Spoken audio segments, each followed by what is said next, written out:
Hello friends, welcome to my channel. Today I have brought to you another very interesting case study of one of your favorite stocks, Vinati Organics. So before we begin, I would request you to subscribe to my channel and join my Telegram channel. And why I have chosen Vinati Organics is because in my YouTube community I am putting a poll where you people are choosing which stock to make the video on. So about 40% of the people have chosen Vinati Organics. That's why we have made a case study of Vinati Organics. For the next stock, you can participate in the poll in the YouTube community. So Vinati Organics is a leading specialty chemicals company of India. It's world's largest producer of IBB and ATBS. It has about 65% of the global market share in producing IBB and ATBS. So it is a market leader in these two specialty chemicals. In India, it's the leading producer of IB and also HB MTBE. So we will not get into much details about the names of the chemicals, but you can broadly understand that it has certain products for which it has close to about 65% of the global market share. So it has a very dominant position in certain specialty chemicals. It has two plants in Maharashtra and it has a market presence in about 35 countries. Its vision is to become a global leader in manufacturing niche specialty chemicals. ATBS, its main product, contributes for more than 50% of its revenue. The chairman of this company is Mr. Vinod Saraf and managing director is Ms. Vinati Saraf. Mr. Vinod Saraf is the founder of VOL. He is a top rank MBA in BITS Pilani. He has worked for about 25 years in the chemical and textile industry, and Ms. Vinati Saraf has very good degrees to her stature. She is a Bachelor of Science in Economics Finance from Wharton School and Bachelor of Applied Science from University of Pennsylvania. She has done the Owner President Management Program from Harvard Business School and she has won several awards as a woman entrepreneur. So you see that the promoters of this company are very good. The product segments are broadly classified into four types: specialty monomers, which are useful in designing unique polymer structures; specialty aromatics, which have a characteristic smell and that can be converted into other intermediate chemicals which are used in other products; then other specialty chemicals which are used as ingredients in making the finished products; and miscellaneous polymers which are substituted for natural products. So broadly there are four segments you can understand. We need not get into much of technicalities. The companies which or the sectors in which the products of Vinati Organics are used are water treatment, emulsion and paints, construction, pharma, agrochemical, mining, paper, leather, oil drilling, personal care and a lot more industries. The business model is simple. They are into manufacturing of specialty chemicals. They sell in India and also export out of India. They are market leader in certain chemicals and they continuously keep innovating and launching new products every year. They also invest a lot in their capacity expansion, which we will see in the coming slides, and geographically also they are expanding continuously. Let us see some of the milestones of this company. Vinati Organics was started in 1989. In 1992, they started their first IBB plant with 1200 metric tons capacity. In 1996, they further expanded the capacity to 3000. Then in 1997, they again expanded. So if you see continuously every couple of years, they have been expanding their capacity of the old plants or they have starting new products. Like in 2006, they have started 2007 they have started TBA production. So we will not discuss every year, but broadly you can understand that in every couple of years they are either expanding the capacity or they are introducing new products and investing more in their capital expenditure. And recently in 2020 they have enhanced the capacity of their ATBS plant from 26,000 metric tons to 40,000 metric tons, and they have also started a new product called butyl phenols, which is a new project, and the revenue of these two expansions will be seen in the coming year, financial year 21. So let us understand the market and the industry in which this company operates. The industry, the chemical companies, the companies which need chemicals as a raw material, they are slowly preferring Indian companies over the Chinese companies, as you know, because of the evident reasons. The domestic specialty chemical sector is expected to grow at an average of 12 to 13%, and the market size is expected to double in the next 5 years. The Indian chemical industry is sixth largest in the world, and it is attracting good FDI investments. The demand in India is rising due to the consumption in India and also to exports. So the market and the industry is very good, and the industry as such is growing very fast. So the company will also be benefited with the growth structure. The competitors of this company, the main ones are Atul Industries, Aarti Industries, Navin Fluorine, Alkyl Amines, and few other companies, as you already know. What is the competitive advantage which this company has when compared to its competitors? Its market leadership in certain chemicals. It's the competitive advantage, because the other companies cannot easily enter into the market and overrule them when it comes to those two or three chemicals in which they have the dominance. Recently there is a competitor of ATBS globally called Lubrizol, which has stopped producing ATBS, which has benefited Vinati Organics and increased their market share from 45% to 65%. And they have very high competitive edge, and because of these market leader positions, they have entry barriers for the new companies which are trying to enter and make those products. Due to the efficiencies over a period of time, their costs are very low. They invest a lot of amount in research and development, and 75% of their revenue comes from the customers which are more than 5 years old. So this shows that the customers have a lot of trust in this company, and they have been associated with them for a long period of time. Coming to the growth prospects, this company has shown consistent growth in all its major products over the last 10 years. It is also making customized products and formulations as per the requirements of its customers.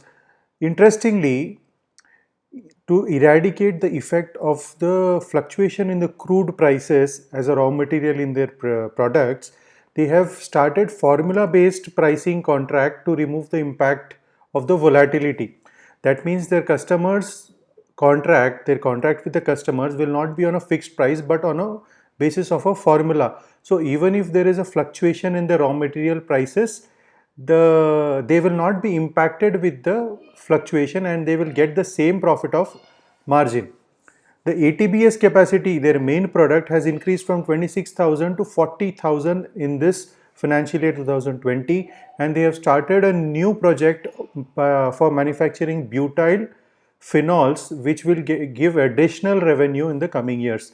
It aspires to double its revenue in the next 3 years, and they have added 12 new products in the last 4 years. They are investing heavily in the capital expenditure, and their gross block has increased for more than 5x since 2010. So you can see that they are rapidly in their growth phase. What are the risks which this company may face?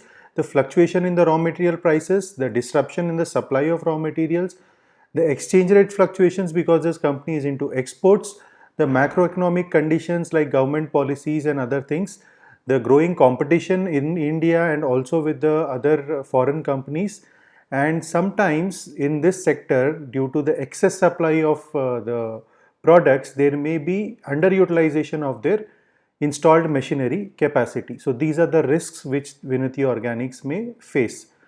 Now coming to the financials, if we see the last 10 years data, the average CAGR of revenue is about 19%, which is very good.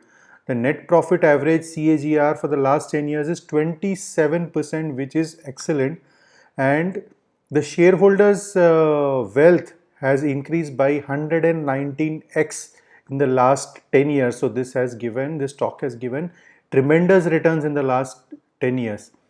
Coming to the quarterly results, for the March 2020 quarter, it has done a revenue of about 245 crores. Compared to the last year March quarter, it is 296. So it has fallen down a bit compared to the last year. Comparing with the previous quarter, which is December 2019, it is 238 crores. So it is slightly more than the previous quarter. The profit is about 74.63 crores. Compared to the last year's March quarter, it is 82.53. and previous December quarter is 66.82. So compared to the previous year, it has fallen down a bit, but compared to the previous quarter, which is December, the profit and revenue has increased. If you see the last 5 years trend, revenue has been decent. In the latest financial year 20, it has slightly gone down, but in the last 5 years, it has been consistently showing decent growth. If you see the profit after tax, it is also growing decently. And in this particular year, financial year 2020, in spite of the revenue falling, the profit has increased to 333.82 crores. If we see the margin, profit margin, the net profit margin is 32% in the current year, and it has been steadily growing in the last 5 to 6 years. If we see the return on capital employed in the current year is 31.44%, which is very decent, and over a period of time it has been consistently maintained. So coming to the financial year 20 revenue, which is 1029 crores, it is down by 7% when compared to the previous year. The profit after tax is 334 crores, which is up by 18.5%. The earning per share is also up by around 18%. The company has done a split from face value 2 to 1 in the financial year 2020. If you see the average sales growth in the last 3 years, it has been 17.8%, and in the last 5 years, it is about 7.5%. So the sales are consistently growing. The promoter shareholding is almost the maximum allowed, which is 74.06, which is very good, and nothing of it is pledged. The institutional investors holding is about 11.25% in this stock, and the remuneration to directors for financial year 19, as I could not get the 20 data, is about 3 crores, which is very decent. The equity capital is consistently maintained. The reserves are continuously growing at a good rate. There are no loans. The company is completely debt free. The company is investing in tangible assets, which is the machinery, plant and machinery. Compared to last year, which was 471 crores, in the current year it is 781 crores. So you can see that they are investing in growth, and you will see the benefit coming in the years to come. The cash flow, if you see from operating activities for financial year 2020, is 416 crores, and the outflow from investing is 197. So they have very decent positive free cash flows. Dividend declared for financial year 2020 is about 5.5 rupees, which is at 500% of the face value. Dividend yield is 0.57%. The dividend in such growth oriented companies is slightly less because they continuously invest in their growth. The PBDIT margin, which is profit before depreciation, interest and tax, is 44%, and the net profit margin for financial year 20 is 32.44%. Return on equity and capital employed is 26 and 31%, and the inventory turnover ratio is 11x, which is again very good. That means the stock, whatever they are manufacturing, is moving, selling very fast. The auditors of this company are Nissim and Company. Coming to the valuations part, the last traded price of this stock as I make this video is 970 rupees.